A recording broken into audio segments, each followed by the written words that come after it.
Hi everyone and welcome to SWPL My Story, and today we are joined by Aberdeen midfielder Hannah Innes. How are you, Hannah? I'm good, thank you. Thanks so much for joining us today. I know it's such a busy time. We're only a few days out until the league campaign kicks off, but you must be excited and looking forward to another season in the top flight. Yeah, we're really looking forward to it. It's the last week of training for us before Sunday, so we're really looking at the fine details now before we go to Sunday. But we're all really excited for it. Yeah, you couldn't ask for a much more difficult opener, but you've got Rangers, but you are at home. It's a new season. There's been a lot of changes at Aberdeen, so everything to go out and play for and prove yourself. Yeah, 100%. You've got to play them at some point. So the fact there's a home game as well, is in our favour. So we can just go out and show what we can do. It's our first game together with some of the new players that's come in. So yeah, we're ready to go. So as I touched on at the beginning there, there's been a lot of a change at Aberdeen, change of manager, big turnover of players as well. With Clint moving on, Colin Bells came in, vastly experienced both as a player and as a coach and a manager across the globe. And it must be something that you're really looking forward to working with. Yeah, even just the couple of weeks he's been in so far, we've learned a lot about him and what he wants to do on the pitch. He tells us a lot about his background, and you can see he's came from quite an experienced background, like you say. So, yeah, I think he's looking forward to actually getting a competitive game going. And there's no getting away from it. The turnover of players as well, with particularly Bailey and Ailey moving to Hearts. Bailey's such a threat, finished the league's top goal scorer. However, that always leaves an opportunity for someone else to come in and step in and take that mantle on. Yeah, there'll be a huge loss for us. We knew that when they were announced that they were leaving, so there will be huge losses. But I think we've got the players to step in and really take the reins. Bailey scored a lot of goals for us last season, but we're hoping that more than one person can chip in with the goals this season, and hopefully we can have just as successful a season. Now, there have been a lot of players retained. Yourself, you just put pen to paper on a new deal at Aberdeen. Francesca Ogilvie as well, another really important player. Was that did you feel that responsibility, given the turnover of players, that it's your time to step up now and be a leader within that group? Yeah, I suppose it is. It's good to have the same core group of players. There's quite a few of us that are still there from last season. The captain Hannah Stewart as well is still there, so we do have quite a good core group of players that have experience. So yeah, we'll need to use all our experience for the season ahead, and the younger ones that's coming in as well, and the new signings. We're trying to bring us all together. Yeah, just touching on that, the younger ones been really successful for the under 16s and under 18s seasons last year, winning leagues, winning cups, and there's now spaces within the squad for them to go and try and cement their place, and that'll just bring some fresh invigoration, some fresh legs as well into the squad. Younger players play with no fear, and it's going to be something that'll bolster your team. Yeah, it's always good to have a really good sort of youth system to back up the first team. So we're quite fortunate of the success that they had last season. So the ones that have been training with us have really put in the work, and they're trying their best to adapt to the women's game. It is totally different to youth football. It is quite a step, but they've adapted in training so far. So hopefully they can get the chances to actually be in a game this season. And something that's so important. It's great to bring in the youth and that almost fearlessness that they have, but you do need that experience. You do need a spine of experience. I noted some down there. You have brought in Natasha Bruce, Neve Noble, Megan Sidey, Joanne Fraser, all players that have played at this level before. Some of them are returning for their second spell at the club as well.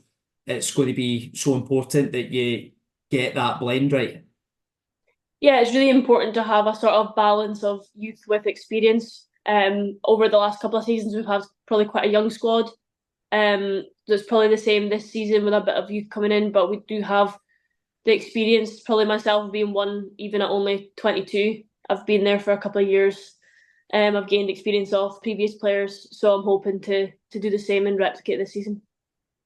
So when we're coming into new campaign as well, new as we spoke about new manager too, can you just give us and the viewers a little bit of insight how pre-season's been and how it's differed from things that you've done before?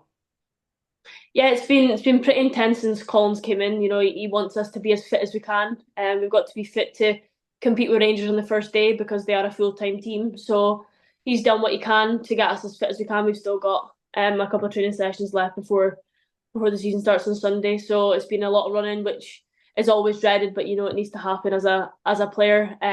Lots of on the ball stuff, getting us to sort of gel together as a team, playing a different system, like what he wants to play. So it's been challenging to sort of adapt, but I think we've all adapted really well, and the squad's starting to gel now ahead of Sunday.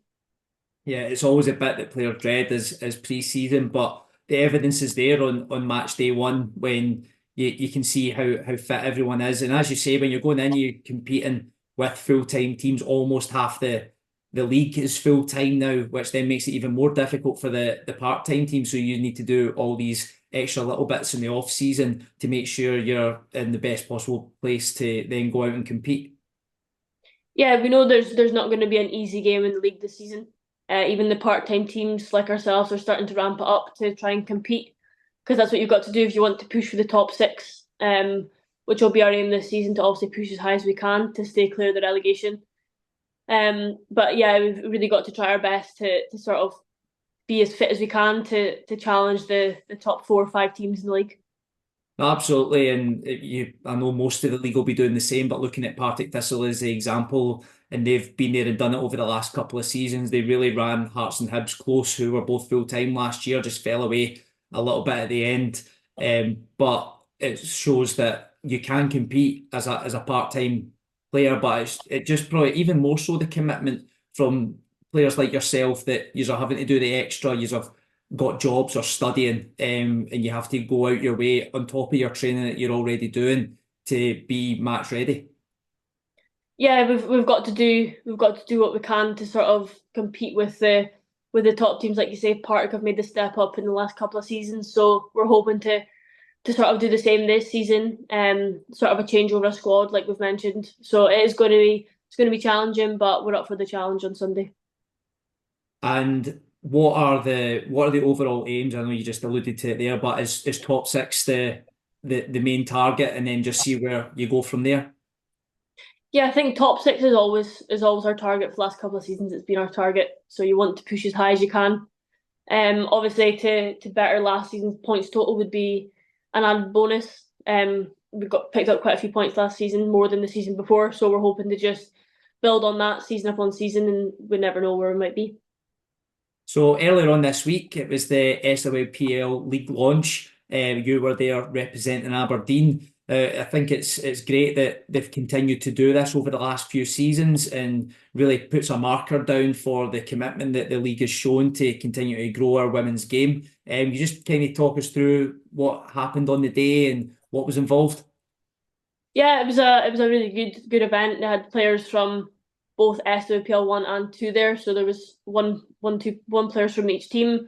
It was just a lot of interviews with different sort of people, different companies, just insighting on how pre-season's been, how we're looking forward to the season. And it was just lots of photographs and different things. But it was really good to see the growth that, like you say, has happened over the last couple of years, and it's good that keeps on going, and there's more companies wanting to be involved in the women's game.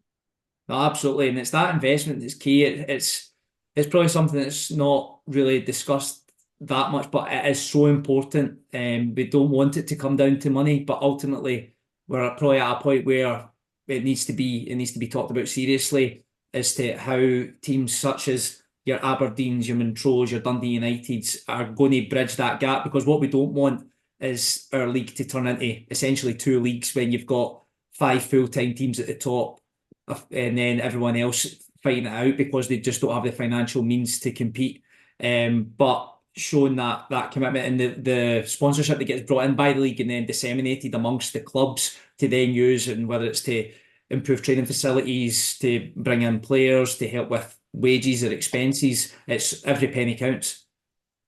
Yeah, I think it's really important to obviously try and bridge the gap when we can. We can only take care of what happens on the pitch. So hopefully, if we do well on the pitch, it is then reciprocated with what the club do with us. So we've just got to focus on ourselves, and hopefully the gap will close over the coming seasons. That's great, Hannah, and thanks so much for your time today, and I wish you all the very best for the season. Thank you. And thanks everyone for joining us on SWPL My Story.